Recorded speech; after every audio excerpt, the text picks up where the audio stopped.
Episode की शुरुआत में हम देखते हैं कि शाओलियान शाओली को लेकर अपने एल्डर्स के पास चला गया था।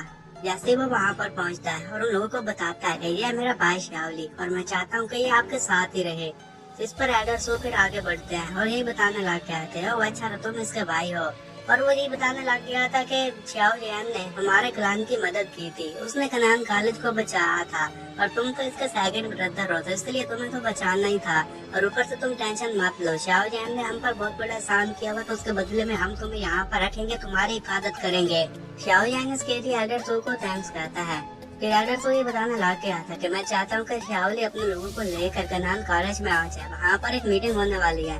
वो सारे लोगों को ये बताने लग गया था कि 2 साल पहले कनान कॉलेज के हालात बहुत ज्यादा खराब थे और इस बात का फायदा हमारे दुश्मनों ने उठाया। जब मौका मिलता हमें नुकसान बचाने की कोशिश करते। सबसे बड़ा दुश्मन तो हान फेंग है, तो उसने ब्लैक अलायंस बना लिया और ब्लैक अलायंस जितना तुम लोगों को लगता है कि छोटा है, उतना छोटा है नहीं, बल्कि वो काफी बड़ा है। और ब्लैक अलायंस को खत्म करना है, वो भी जड़ से उखाड़ फेंकने, तो उसके लिए हमें हान को मारना होगा। इससे हम अपना बदला लेंगे और कोई भी फिर कनान कॉलेज के साथ पंगा नहीं लेगा। अब सारे लोग इस फाइट में पार्टिसिपेट करने के लिए रेडी खड़े हुए थे और शाओलियान भी देखने के साथ ये कहता है कि इससे मैं अपने मास्टर का बदला लेकर ही रहूंगा। दूसरी तरफ हान फेंग ने एक मीटिंग बुलाई होती है, जहाँ पर जैसे एक बंदा बताता है कि तुम लोगों तक ये न्यूज पहुँच गई होगी, शाओलियान अभी तक जिंदा है और उसने जाकर फैन को भी मार दिया था। ये सुनने के साथ वहाँ पर खड़े कुछ लोग हैरान हो जाते हैं और कहते हैं कि क्या शाओलियान अभी तक जिंदा है, जबकि हान फेंग ये सुनकर सारे लोगों को चुप करने का कहता है। और मैं जानता हूँ कि उसने फैन को मार दिया है, तुम लोगों को टेंशन लेने की कोई जरूरत नहीं है। मैं अच्छे से नहीं जानता, लेकिन हाँ मैं इतना जानता हूँ कि वो काफी स्ट्रॉन्ग है। तो जब 2 साल पहले उसने अटैक किया था, उस वक्त वो काफी ज्यादा पावरफुल था, लेकिन अब वो हमें ऐसे नहीं छोड़ेगा, यहाँ पर बदला लेने के लिए जरूर आएगा। वहाँ पर 4 क्लान के लोग बैठे हुए थे। जब हान फेंग उन्हें कहता है कि वो जहाँ पर आएगा वो स्ट्रॉन्ग भी है, तो तुम में से कितने लोग अपनी जान को बचाना चाहते हो, यहाँ से भागना चाहते हो। तभी वहाँ पर बैठे बाकी क्लान के लोग ये कहने लग जाते हैं कि हम 4 क्लान के लोग हैं, हम उससे नहीं डर सकते, चाहे वो कितना भी स्ट्रॉन्ग क्यों ना हो। हम उसे अच्छा मजा चखाएंगे और उसे आस्ते मजा चखाएंगे, कभी भी वो हमसे पंगा लेने के बारे में नहीं सोचेगा। हान फेंग में लोगों ये बताने लग जाता है कि मैंने कुछ लोगों को भेजा ताकि जाकर वो पता लगा सके कि शाओलियान कहाँ पर है। जैसे हमें न्यूज पहुँचेगी कि वो कहाँ पर है, फिर हम उस पर दावा बोल देंगे और उसे अच्छा मजा चखाएंगे। और हम यहाँ पर बैठकर उसका इंतजार नहीं कर सकते कि वो यहाँ पर है हमें नुकसान पहुँचाए, बल्कि हम ही पहले उस तक पहुँचेंगे और उसे नुकसान पहुँचाएंगे। उसके बाद सुनकर गार्ड्स भी कहते हैं कि मास्टर आप तो सच में काफी ज्यादा वाइज हैं, आपका ये फैसला बहुत अच्छा है। वो बाकी एडल्ट को ये भी कहता है कि अगर तुमने से किसी क्लान के बंदे ने शाओलियान को पकड़ लिया तो वो मेरे पास ही लेकर आना, मैं उसको बदले में तुम्हें अच्छे पैसे दूंगा। और मन ही मन में ये कहने लग जाता है कि उसके पास जो बर्निंग तकनीक है उसे मैं हासिल कर लूंगा और कुछ ही दिनों में इस कॉन्टिनेंट का सबसे स्ट्रॉन्ग बंदा बन जाऊंगा, फिर कोई भी मुझसे पंगा ना ले पाएगा।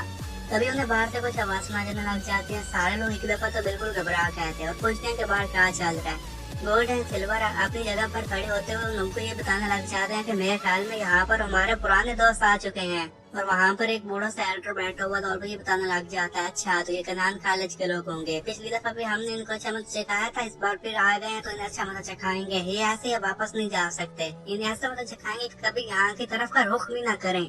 वहाँ पर बैठे हुए बाकी सारे लोग हैरान हो जाते हैं, लेकिन हान फेंग अभी भी वहाँ पर बैठा उसके बारे में सोच रहा था कि मेरी हार्ट बीट क्यों तेज हो रही है, कहीं ऐसा तो नहीं कि शाओलियान उनके साथ ही है। दूसरी तरफ हम देखते हैं कि एल्डर तो शाओलियान के साथ ही उस जगह पर पहुंच जाता है। वो लोग मैपल सिटी में थे और शाओलियान ये बताता है कि यहाँ पर काफी ज्यादा खतरा हो सकता है, यहाँ पर काफी स्ट्रॉन्ग लोग हैं, तो तुम्हें यहाँ पर अच्छे से बिहेव करना होगा और अच्छे से संभाल कर रहना होगा, क्योंकि यहाँ पर खतरा काफी ज्यादा है। एल्डर तो ये कहते हैं कि पिछले 2 सालों में हान फेंग ने यहाँ पर काफी सारे लोगों के साथ मिलकर अलायंस बना लिया है, तो इस पर उसे ये बताया जाता है कि हाँ वो 6 बिल का मास्टर रिफाइनर है, तो इसलिए उसके जो इन्फ्लुएंस है वो काफी हद तक बढ़ा हुआ है, तो स्ट्रॉन्ग लोगों को अट्रैक्ट करना तो उसकी खासियत है। और वो ट्विन और गोल्ड सिल्वर के बारे में भी जानते थे, वो दोनों ट्विन ब्रदर्स थे। जब शाओलियान इसके बारे में एल्डर से बात करता है तो एल्डर तो ये कहता है कि तुम उन दोनों की टेंशन मत लो, मैं उन दोनों को संभाल लूंगा। शाओलियान जब एल्डर को ये बताता है कि जब आप हान फेंग को पकड़े तो उसे मेरे हवाले कर दीजिएगा, तो इस पर एल्डर सो कहते हैं कि क्या तुम्हें उसकी 3 फ्लेम चाहिए। जहाँ तक मुझे पता है कि एक मास्टर एक ही फ्लेम को कंट्रोल कर सकता है, लेकिन तुमने तो 2 फ्लेम्स को कंट्रोल किया, क्या तुम उसकी तीसरी फ्लेम को भी कंट्रोल करना चाहते हो? क्या तुम सच में ऐसा करना चाहते हो? इसमें तुम्हारी जान भी जा सकती है। शाओलियान से कहता है कि तुम इसकी टेंशन मत लो, बस मुझे वो फ्लेम चाहिए। मैं जानता हूँ कि इसमें काफी खतरा है, मेरी जान भी जा सकती है, सक्सेस रेट बहुत ही कम है, लेकिन उसके बावजूद भी मैं कोशिश करूंगा, मैं हार नहीं मान सकता। टाइगर तुमसे ये कहते हैं कि शाहजहां मेरी बात सुनो, तुम अभी यंग हो, तुम इसमें नहीं पढ़ना चाहिए, तो तुम्हारी जान जा सकती है, तुम काफी टैलेंटेड हो, तो इसलिए ये छोटी छोटी चीज तुम्हारी अजीब में जिंदगी में काफी काम आ सकती है, तो तुम इतना बड़ा क्यों हाथ मारना चाहते हो जिसमें तुम्हारी जान चली जाए। शाहजहां समझाने की कोशिश करता है कि ये चीज मेरे साथ कोई काम नहीं आ सकती, मुझे कोई बड़ा कारनामा ही करना होगा, ये छोटे मोटे मुझे नाम नहीं कमाना। तो उसके बाद सुनने के साथ ही एगर उसे ये कहते हैं कि जब तुम्हारे मास्टर जाग जाए तो उसे मेरी तरफ से हेलो कहना। शाहजहां ये सुनकर हैरान हो जाता है और वो एगर को ये कहता है कि आपको कैसे पता चला कि ग्रैंड मास्टर मेरे साथ ही हैं। तो वो बताता है कि तुम्हें पता है कि मैं एक लूज हूँ लेवल का बंदा हूँ, मेरी आई साइट इतनी कमजोर नहीं है कि मैं उसे न पहचान सकूं, और तुम्हें टेंशन लेने की कोई जरूरत नहीं है, मैं इसके बारे में किसी और को नहीं बताऊंगा, ये बात मैं अपने खुद तक ही रखूंगा, और ऊपर से तुम्हें हैंड फैंग चाहिए ताकि तुम उससे बदला ले सको। तो शाहजहां एगर सो की बात सुनने के साथ ये कहता है कि आपका बहुत बहुत शुक्रिया, आप मुझ पर ये बहुत बड़ा एहसान कर रहे हैं। वो लोग अब मैपल सिटी के करीब पहुंच चुके थे। वहाँ पर पहुंचते साथ ही शाहजहां अपने भाई को एक पोशन देता है और ये कहता है कि ये पोशन बैटल में तुम्हारे काफी काम आएगा, तुम बाकी लोगों को संभालना, जहाँ तक हान फैंग की बात है तो तुम मुझ पर छोड़ देना, उससे तो मैं खुद से निपट लूंगा। शाहजहां और उसके मास्टर काफी हद तक उस गड्ढे के करीब पहुंच गए थे जहाँ पर हैन फैंग अपने सारे लोगों के साथ उन्हीं का वेट कर रहा था, और उन्हें कहता है कि ये कौन लोग हैं जिनकी इतनी हिम्मत हुई कि वो सीधा मेरी अकेडमी में आ जाएं। तो अब एल्डर्स और शाओलिन जगह पर पहुंच जाते हैं, बाकी लोग भी अपने वेपन्स को बाहर निकाल लेते हैं और एल्डर्स को ये बताने लग जाते हैं कि हैन फैंग तुमने जब आकर हमारे इधर कोर्टयार्ड पर हमला किया था तो लगता है कि अब इस सारे मामले को सेटल करने का वक्त आ चुका है, हम भी तुम्हारी एकेडमी पर हमला करेंगे और सारी चीजों को आज यहीं पर सेटल कर देंगे। हान फैंग शाओलिन की तरफ देखकर ये कहता है कि जो मेरे पास से हार्ट फ्लेम है ना, वो शाओलिन को देखकर काफी ज्यादा घबरा रही है, ऐसा क्या हो सकता है। जबकि वहाँ पर खड़ा हुआ शाओलिन ये कहता है कि काफी टाइम हो गया तुमसे मिले हुए हान फैंग, जबकि हान फैंग के माइंड में यही चल रहा था कि सिर्फ इससे मिले हुए 2 साल हो गए हैं। पहले तो सी हार्ट फ्लेम ऐसा शो नहीं करता था कि वो इससे इफेक्ट पड़ेगा, लेकिन अब क्यों वो इससे इफेक्ट पड़ रहा है, कुछ तो गड़बड़ यहाँ पर जरूर है, ये काफी स्ट्रॉन्ग मान गया है। शाओलिन से कहता है कि 2 साल पहले मैंने तुम्हारे साथ फाइट की थी तो तुम लकीली बच गए, लेकिन आज तुम्हारे बचने का कोई चांस नहीं है। तो इस पर आगे से हान फैंग ये कहता है कि एरोगेंट बच्चे, पिछली बार भी तुमने पावर को बाहर किया था, मैं जानता हूँ कि वो पावर तुम्हारे अंदर ही है।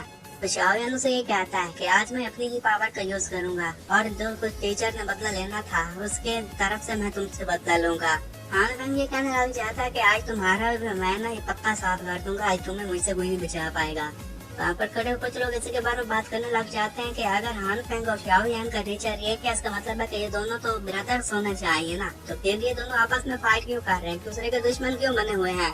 हान फैंग ग्रैंड एडर सो को भी कहने लग जाते हैं कि आप यहाँ पर कुछ लोगों को लेकर आगे वो सिर्फ इसलिए के बदला लेना चाहते हैं, आप भला से कैसे कर सकते हैं, ये क्या बचकाना हरकत है, मुझसे आपसे ये उम्मीद नहीं थी। एडर सो को ये बातें सुनने के साथ काफी गुस्सा आता है, तो वो जैसे ही हान फैंग पर अटैक करने के लिए अपनी पावर का यूज करता है कि तभी सिल्वर एंड गोल्ड आगे बढ़कर उसके अटैक को नाकाम कर देते हैं। और हान फैंग ये कहता है कि ठीक है, अगर तुम्हें ब्लैक अलायंस के साथ पंगा लेने का डिसाइड कर ही लिया है तो हम भी इसमें शामिल होंगे, फिर हम भी तुम लोगों से पंगा लेंगे, इससे काफी मजा आने वाला है। और हाँ, वैसे तुम हमारे दरवाजे पर आए हो तो हम तुम पर थोड़ा सा रहम दिखाएंगे, हम सिर्फ यहाँ पर एडर्स की पावर का ही यूज करेंगे ताकि ऐसे लोगों को बता सके कि हम इतने भी बेरहम नहीं है और तुम्हें इनका मुकाबला करना होगा। वो जैसे पावर का यूज करता है कि तभी एडर्स अपनी पावर का यूज करके उसके अटैक को नाकाम करते हुए कहते हैं कि 2 साल पहले तूने आकर जो हमें ह्यूमिलेट किया था ना, उसका बदला आज हम तुमसे लेकर ही रहेंगे। एडर तो अपने पीछे हटने वाले थे तो वो फाइट का ऑर्डर दे देते हैं, तो इसी के साथ ही दोनों तरफ से लोग एक दूसरे के साथ फाइट करने के लिए तेजी से आगे बढ़ने लग जाते हैं, एक दूसरे पर अटैक करने लग जाते हैं, एक दूसरे के अटैक से बचने लग जाते हैं। फिर एडर तो ये देखकर शाओलिन को कहते हैं कि हान फैंग अब तुम्हारी जिम्मेदारी है, तुम उसे अच्छे से संभाल लेना, बाकी जो सिल्वर एंड गोल्ड ब्रदर्स हैं उन्हें मैं संभाल लूंगा। शाओलिन कहते हैं कि ठीक है, जैसा आप कहें। तो एडर तो ये कहता है कि हमारी एकेडमी की ये सारी जिम्मेदारी तुम्हारे हाथों में है, तो वो आगे सिल्वर एंड गोल्डन ब्रदर पर अटैक करने के लिए बढ़ने लग जाते हैं। इस तरह उन दोनों के साथ फाइट करने लग गए थे। ये फाइट अब दोनों शोरों से चल रही थी, दोनों तरफ से भरपूर तरीके से अटैक किए जा रहे थे। और फिर शाओलिन और हान फैंग भी आमने सामने आ जाते हैं। हान फैंग शाओलिन को ये कहता है कि मैं उसका सबसे ज्यादा सेटिस्फाइड स्टूडेंट था, मुझे समझ में नहीं आती कि मास्टर ने आकर मुझे बर्निंग तकनीक क्यों नहीं सिखाई और तुम्हें क्यों सिखा दे। अगर उस वक्त मुझे तकनीक दे देता तो आज मैं उसकी इज्जत कर रहा होता, लेकिन उसने ऐसा नहीं किया। शाओलिन उसे कहता है कि टीचर को तुमने धोखा दिया था, जब उसने तुम्हें तकनीक ना दी तो तुमने पीछे से अटैक करके उन्हें मारने की कोशिश की। हान फैंग ये कहने लग जाता कि मैंने उसके साथ कई साल गुजारे, उसने मुझे बर्निंग तकनीक के बारे में कुछ भी न बताया, तुम्हारे पास है तो क्यों ना तुम ही वो मुझे दे दो, इससे कितनी आसानी पैदा हो जाएगी। अगर तुम मेरी जगह पर होते तुम क्या करते, तुम मेरी जगह पर रखकर सोचो, तुम जरूर मुझे इसके बारे में लाई करते। लेकिन शाओलिन सबके लिए तैयार नहीं था। तो वो उसे ये कहता है कि अगर तुमने वो बर्निंग तकनीक मुझे सिखा दी तो उसके बदले में तुम भी ब्लैक अलायंस में शामिल हो सकते हो और तुम्हें मैं ऐसे रेमेडीज दे सकता हूँ जो कि तुम्हारे काफी ज्यादा हेल्प कर सकते हैं। शाओलिन उसकी ये बात सुनने के साथ ही टर्कुलाइज फिल्म को वहाँ पर एक्टिवेट कर लेता है। उसे देखने के साथ ही हान फेंग हैरान हो गया तो कहता है कि ये फिल्म तुम्हारे पास कहाँ से आ गया। शाओलिन ये कहता है कि लगता है कि इस फिल्म को देखकर तुम्हारे फिल्म्स काफी डर गए। क्यों ऐसी बात है ना? तो वैसे भी आज तो ये मुकाबला हो ही जाएगा और तुम पता चल जाएगा कि हम दोनों में से कौन जीतेगा। और तुमने जो वो टीचर के साथ उस साल गया था उसका बदला लेने के लिए आज मैं तुम्हारे पास आया खड़ा हूँ और वही तुम्हारे साथ करूँगा। हान फेंग उससे कहता है कि वेल मुझे एक बात का रिग्रेट है कि उस वक्त मैंने उससे पूरी टेक्निक क्यों नहीं सीख ली। मैंने थोड़ा बहुत ऐसा क्यों सीखा, लेकिन आज वो रिग्रेट भी खत्म हो जाएगा जब मैं तुमसे ये बर्निंग तकनीक सीख लूंगा। फिर क्या, फिर वो दोनों आपस में फाइट करने लग जाते, दोनों दूसरे पर अटैक करते, एक दूसरे के अटैक से बचने की कोशिश करने लग गए थे। शाओ जैन को ऐसा लगने लग जाता है कि हान फेंग वीक है तो वो उसे आराम से हरा सकता है, लेकिन ऐसा बिल्कुल भी नहीं था। हान फेंग काफी स्ट्रॉन्ग था। अब जैसे शाओ जैन दोबारा अटैक करने के लिए आगे बढ़ता है कि तभी हान फेंग उसके अटैक को रोक लेता है और ये कहता है कि टीचर ने तुम में इंटरेस्ट दिखाया, इसका मतलब है कि तुम्हें कोई खास बात जरूर थी, लेकिन आज वो खास बात भी खत्म हो जाएगी क्योंकि मैंने तुम्हें अंडर एस्टिमेट किया था। मुझे तुम्हें अंडर एस्टिमेट नहीं करना चाहिए था। जैसे वो वहाँ पर अपनी पावर रिलीज करता है तो एक जोरदार धमाका होता है। बाकी के लोग जो कि ये फाइट कर रहे थे वो भी इस धमाके का असर अच्छे से फील कर पा रहे थे। टेडर तो भी ये देखने के साथ ही शाओलिन को ये कहते हैं कि बच्चे क्या तुम्हें मेरी हेल्प चाहिए। और वहाँ पर खड़ा हुआ हान फेंग अपनी पावर का यूज करते हुए कहता है कि पिछले 2 सालों में तुम पहली बार ऐसे बंदे मिले हो जिसके लिए मैं अपनी फुल पावर का यूज कर रहा हूँ, क्योंकि मैं ऐसा अक्सर नहीं किया करता। वो अब हाफ स्टेप ऑफ 2 लेवल तक पहुंच चुका था और उसे ऐसा लग रहा था कि शाओलिन उसकी ये एबिलिटी देखकर डर जाएगा, लेकिन शाओलिन उसे कहता है कि मैं तुमसे नहीं डरने वाला। वो अपनी दोनों फ्लेम्स को जैसे ही वहाँ पर निकालता है तो ये देखने के साथ हान फेंग हैरान हो जाता है और कहता है कि क्या तुमने हार्ट फ्लेम को भी रिफाइन कर लिया। हान फेंग उसे सबके लिए कांग्रेचुलेशन भी कहता है और ये भी कहता है कि तुम्हारे पास तो काफी सारी तकनीक है, जिसमें बर्निंग हार्ट फ्लेम तकनीक है, टॉर्कास फ्लेम तकनीक है, लोटस की तकनीक है। जब मैं तुम्हें मारूंगा ये सारी तकनीक्स मेरी हो जाएंगी। इसमें तो और भी ज्यादा मजा आने वाला है। अब शाओलिन उस पर पावर का इस्तेमाल करके उसकी हार्ट बीट को तेज करना चाहता था ताकि इससे उसे तकलीफ हो, लेकिन वो भी अपनी पावर का यूज करके उस हार्ट बीट वाले अटैक को आराम से नाकाम कर देता है। फिर दोनों ही वहाँ पर खड़े होकर अपनी अपनी पावर को गैदर करना शुरू कर देते हैं ताकि एक दूसरे पर अटैक बड़े जोरदार तरीके से कर सके, या फिर दूसरे के अटैक को बचाना भी है तो फिर भी उसे आराम से बचा सके। अब उन दोनों ने अपनी अपनी पावर को गैदर कर लिया था। इसी के साथ ही दूसरे पर अटैक करने के लिए उन्हें आगे बढ़ाते हैं कि पावर जैसे टकराते हैं वहाँ पर एक जोरदार धमाका होता है। इस धमाके के असर दूर खड़े हुए लोग जो आपस में फाइट कर रहे थे वो भी अच्छे से फील कर पा रहे थे क्योंकि उन्हें दूर से रोशनी दिखाई दे रही थी। फिर हान फेंग ये कहता है कि वेल मुझे तो लगा था कि तुम मुझे हरा दोगे, लेकिन तुम तो इतने भी स्ट्रॉन्ग नहीं निकले। लेकिन शाओलिन उसे कहता है कि इतना जल्दी खुश होने की कोई जरूरत नहीं है क्योंकि इसमें अभी तुम जीते नहीं हो, अभी तो ये फाइट बाकी है। अब उसके हाथ में लोटस फ्लेम थी जिसका कलर थोड़ा थोड़ा ग्रीनिश था, जिसे देखने के साथ हान फेंग काफी गुस्से में आ जाता क्योंकि उसे पता था कि इस अटैक पर उसका क्या असर हो सकता है। लेकिन शाओलिन उस पर अटैक करने के लिए बिल्कुल रेडी हो गया था और काफी गुस्से में था। और उसी के साथ ही एपिसोड यहीं पर खत्म हो जाता है।